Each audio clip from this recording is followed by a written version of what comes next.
Hello student, आज की इस वीडियो में आपके लिए एक बार पुनः आया हूं और ये वीडियो सब दिन की तरह सबसे ज़्यादा इम्पोर्टेंट होगा, सबसे ज़्यादा महत्वपूर्ण जानकारी होगा।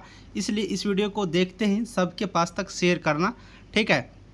बीटीएससी 10,709 एएनएम एक बार फिर से अपनी रूप को उजागर कर रही है, क्योंकि हाई कोर्ट में अगर हम बात करें तो फिर से एक बार केस हुआ है और ये केस इतनी इम्पोर्टेंट है जो कि वैकेंसी को जल्द से जल्द क्लियर करवाने में यहाँ पर हेल्पफुल होने वाला है।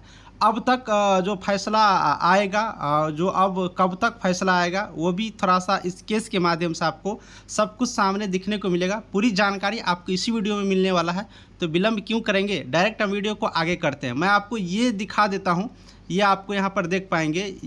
अगर आप लोग यहाँ पर देखेंगे तो मैं केस नंबर यहाँ पर थोड़ा सा हाइड कर दिया हूँ, ठीक है। केस नंबर यहाँ पर नहीं दिख रहा होगा, लेकिन एक चीज़ आप लोग गौर से देखना, यहाँ पर देखेंगे CWJC 113/2024, जो कि पहले ये केस था, जो ये 2018 नियमावली के अकॉर्डिंग आपको जीत मिला था, उसी केस का ये नंबर है। अब इसी केस के अंतर्गत हम लोग बात करेंगे तो यहाँ पर MWJC करके एक केस दर्ज किया गया है। अब MWJC के फॉर्मेट में ये केस, जैसे कि पिछला केस आप लोग देखेंगे होंगे तो CWJC में था, ठीक है, जो कि फर्स्ट बेंच में था। उसके बाद आप लोग देखे होंगे LPA के फॉर्म में था, LPA के फॉर्म में था, जो कि यहाँ पर सेकेंड बेंच जिसे हम लोग आप कह सकते हैं। लेकिन इस बार जो केस है वो केस है आपको LPA के फॉर्म में, सॉरी MJC के फॉर्म में। अब ये MJC के फॉर्म में केस क्यों होता है, देखिए, जब केस को अर्जेंट सुना जाता है, जब आप पहले से कोई केस का सुनवाई हो चुका है और उसकी अगर पालन नहीं किया जा रहा है, तब जाकर के MJC के फॉर्म में केस यहाँ पर किया जाता है। अगर हम लोग साधारण भाषा में बात करें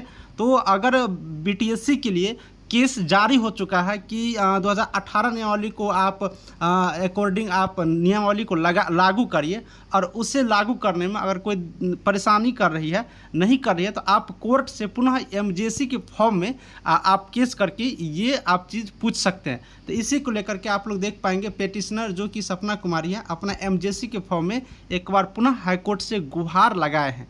अब ये केस जैसे ही क्लियर होगा तो BTSC को हर हाल में ये जो 2018 नियमावली के तहत जो हाईकोर्ट यहाँ पर जजमेंट पास किए हैं, उसके अकॉर्डिंग करना ही करना होगा।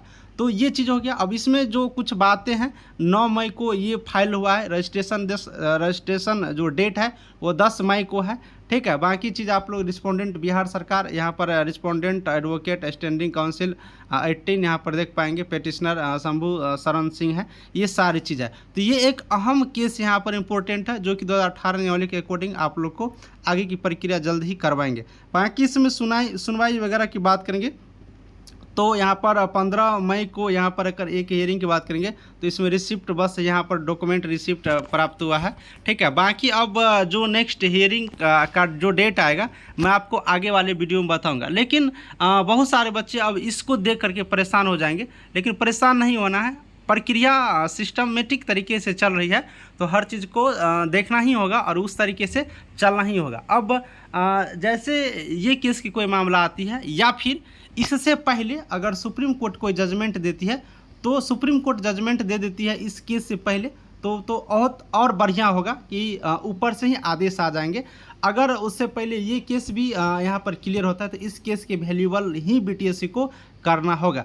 जो भी जैसे भी होगा, ये कोर्ट की मामला है, आगे की जानकारी अपडेट होगा, मैं भी वीडियो बना के आपके बीच लाऊंगा। और इसी तरह की जानकारी के लिए आप सब्सक्राइब करना इस चैनल को। सभी को थैंक यू।